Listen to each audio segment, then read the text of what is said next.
Chers frères et sœurs dans le Seigneur, ce soir, nous sommes en deuil. Oui, nous venons juste de voir comment Jésus est mort sur la croix.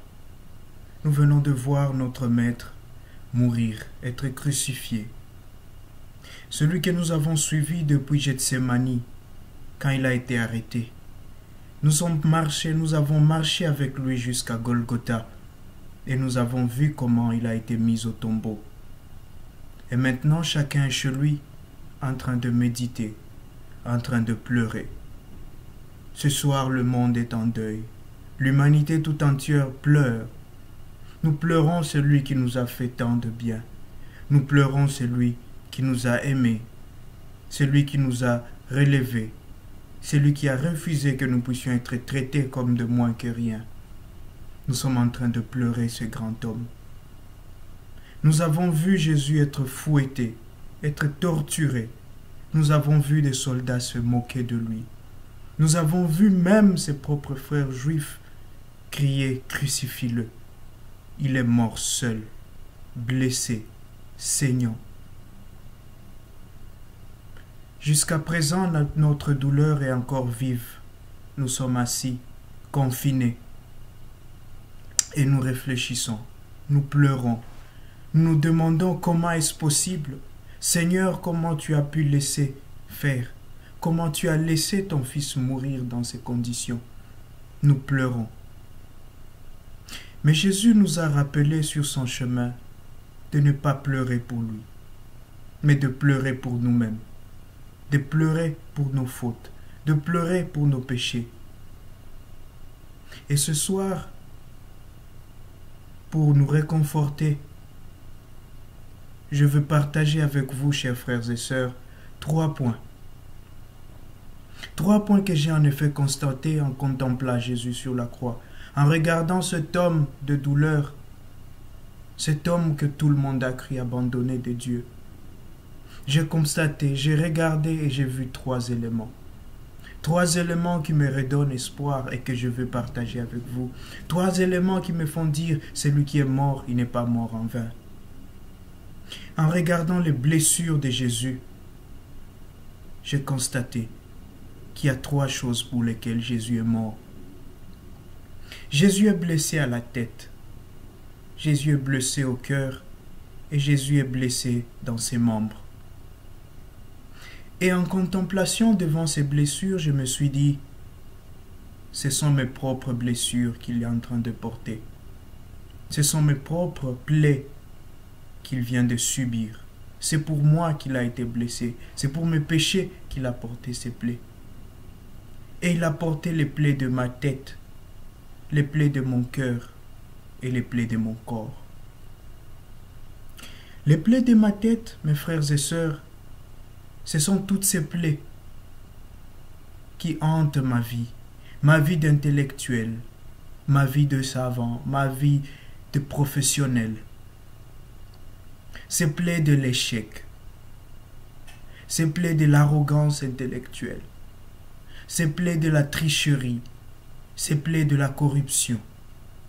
Jésus vient de porter ces moments où dans ma vie, je n'ai pas été juste, où dans ma vie, je n'ai pas fait mon devoir de père, mon devoir d'homme d'église, mon devoir de mari, mon devoir d'ami, mon devoir de frère. Ces moments où j'ai menti parce que je voulais être le premier. Ces moments où j'ai triché parce que je voulais qu'on m'applaudisse. Jésus est en train de porter cela. Jésus est en train de porter mes blessures d'orgueil intellectuel. Je voulais toujours être à la première place. C'est moi le savant. C'est moi qui dois être applaudi. C'est moi qui ai découvert. Et ces péchés m'ont amené à déconsidérer les autres. Ces péchés m'ont amené à entrer en compétition. Ces péchés m'ont amené à entrer dans une recherche de bien de ce monde. Ces péchés m'ont amené à oublier Dieu. Voilà les blessures de ma tête que Jésus est en train de guérir, qu'il a accepté de porter par amour pour moi. Jésus a accepté de porter les blessures de mon cœur. Son cœur blessé, son cœur transpercé, a pris mes blessures. Les blessures de mes péchés, mais aussi les blessures du mal en moi, dans mon cœur. Les blessures infligées et les blessures subies. Jésus vient de porter aussi ces blessures-là.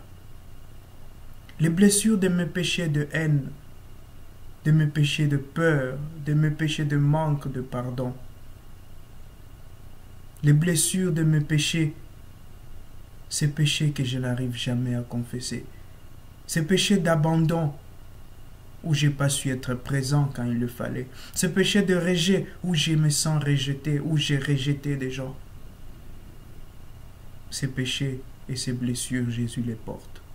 Il les porte pour moi aujourd'hui. Il va au tombeau avec ses blessures. Que chacun pense à ces blessures de son cœur. Que chacun pense à ces plaies qui habitent son cœur, ces plaies qui n'ont jamais été cicatrisées, ces plaies qui n'ont jamais trouvé de médicaments. Jésus aujourd'hui est en train de les porter. Jésus aujourd'hui te dit, donne-moi ces plaies. Maintenant que tu es assis, confiné, pense aux plaies de ton cœur. Pense à toutes ces blessures au fond de toi, au très fond de toi, qui n'ont pas encore trouvé de médicaments. Donne-leur à Jésus. Donne-leur à ce cœur de Jésus. Son cœur blessé, c'est un cœur qui accueille nos blessures. Les blessures de notre corps, Jésus les prend aussi. Je vois ses mains, je vois ses pieds, je vois tout son corps lacéré par le coup de fouet, par les coups de poing, par les pierres qui ont déchiré sa peau. Nos blessures, les blessures de notre corps, Jésus les porte aussi. Jésus porte aussi tous ces moments de nos adultères, tous ces moments de nos bagarres, tous ces moments de nos mutilations, tous ces moments où notre corps n'a pas su être un corps pour la gloire de Dieu, tous ces moments où notre corps a refusé d'être le temple du Saint-Esprit. Jésus porte ces blessures. Venons déposer devant lui toutes ces blessures de notre corps, ces maladies qui n'ont jamais pu être guéries dans notre corps. Venons les porter à Jésus. Ces peines qui ont déformé notre corps, venons les porter à Jésus. Ce corps que nous n'aimons pas, ces défauts sur notre corps que nous n'aimons pas, nous ne nous aimons pas, nous avons peur de nous regarder dans un miroir, venons porter cela à Jésus. Ce sont des blessures.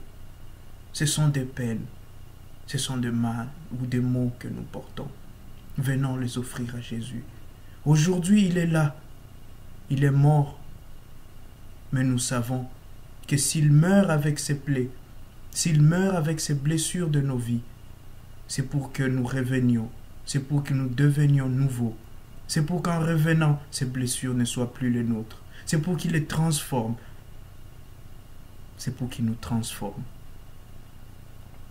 En cette nuit où nous sommes en méditation, en ce soir où nous sommes assis, dans nos pleurs, dans notre chagrin, offrons-lui ces blessures. Offrons-lui les blessures de notre tête. Offrons-lui les blessures de notre cœur. Offrons-lui les blessures de notre corps. Parce que c'est pour nous qu'il est venu. C'est pour guérir ces blessures qu'il est venu. C'est pour guérir ces blessures qu'il a accepté cette mort sur la croix. Cette mort dans les blessures, dans le saignement atroce. C'est pour nos propres blessures qu'il a subi ces blessures. Chers frères et sœurs, en ce temps où nous sommes confinés, en ces temps où nous avons aussi cette blessure du coronavirus, offrons cette blessure, qui est finalement une blessure du corps, une blessure du cœur et une blessure de la tête. Parce que beaucoup souffrent dans leur corps, beaucoup souffrent dans leur cœur et beaucoup souffrent dans leur tête à cause du mal, à cause de cette pandémie qui endeuille le monde. En ce soir avec Jésus, offrons-lui. Disons-lui que nous avons besoin qu'il nous guérisse, que nous avons besoin qu'il guérisse ses blessures. Prions ensemble, mes frères, offrons notre monde à Jésus. Disons-lui, Seigneur Jésus, ce soir, tu es au tombeau. Nous t'avons suivi depuis Gethsémani. Nous avons ressenti la douleur qui habitait ton corps, ton cœur et ta tête. Nous avons vu le fouet, nous avons vu la hargne de garde, nous avons vu la violence de ceux qui t'ont maltraité. Seigneur, nous avons vu aussi comment tu as supporté, comment tu as porté notre douleur, comment tu as pardonné à tout cela. Et nous, nous sentons pauvres pécheurs, Seigneur, nous venons t'offrir nos blessures, nous venons t'offrir les douleurs. Ces douleurs que nous portons dans notre tête, ces douleurs que nous portons dans notre cœur, ces douleurs que nous portons dans notre corps. Reçois-les, Seigneur. Meurs avec nos blessures, meurs avec nos peines, meurs avec nos humiliations, meurs avec nos pleurs. Tout cela, nous te le donnons pour que toi, qui es venu pour nous, puisses nous transformer. Nous croyons en toi, Seigneur, et nous attendons que ta grâce et ton amour viennent sur nous. Reste avec nous, Seigneur, parce que même dans la mort, tu es présent parmi nous. Amen. Bien, chers frères et sœurs, restons dans la prière, restons unis dans la prière. Continuons de demander la grâce et la paix de Jésus sur nous, sur nos frères et sœurs et sur le monde. Amen.